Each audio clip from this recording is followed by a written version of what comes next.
So a lot has happened over the last few hours in Fulton County's criminal case against former President Donald Trump and 18 co-defendants. Despite District Attorney Fonnie Willis's plan to try all of the defendants together, two of them have asked the judge for separate trials.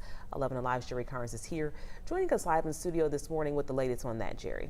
Good morning, Aisha. The two defendants are Sidney Powell and Kenneth Cheeseborough. They are accused, along with former President Donald Trump, of being part of a criminal conspiracy to overturn the 2020 election. Powell and Cheeseborough had previously asked for a speedy trial. Now they want to be tried separately from the other 17 defendants and separate from each other. Sidney Powell is a Texas attorney who found the spotlight in the wake of the 2020 presidential election. In the days following former President Donald Trump's loss, she appeared publicly to falsely claim that the election was stolen, that voting systems were rigged.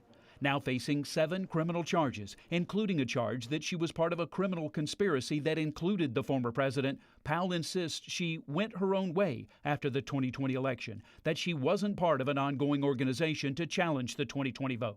In court filings, Powell says she was never hired to represent Mr. Trump as his attorney and that the criminal charges against her stem from a press conference where she, quote, exercised her First Amendment right to speak.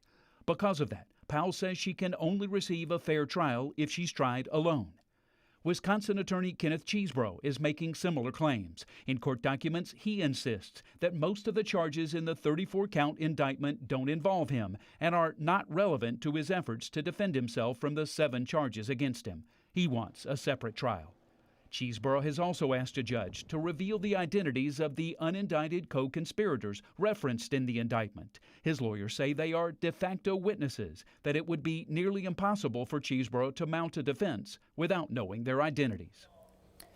Also, in just the past few hours, a federal judge ruled that former Trump attorney Rudy Giuliani defamed 2 Fulton County election workers and is liable for damages. Giuliani falsely claimed the election workers committed fraud during the vote count in Fulton County. Last month, the former New York mayor admitted he'd made false statements about the two. Aisha.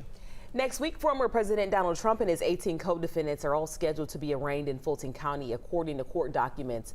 2 defendants have already waived their hearings and will not appear. Those who do show up will be formally read their charges and will be allowed to enter a plea.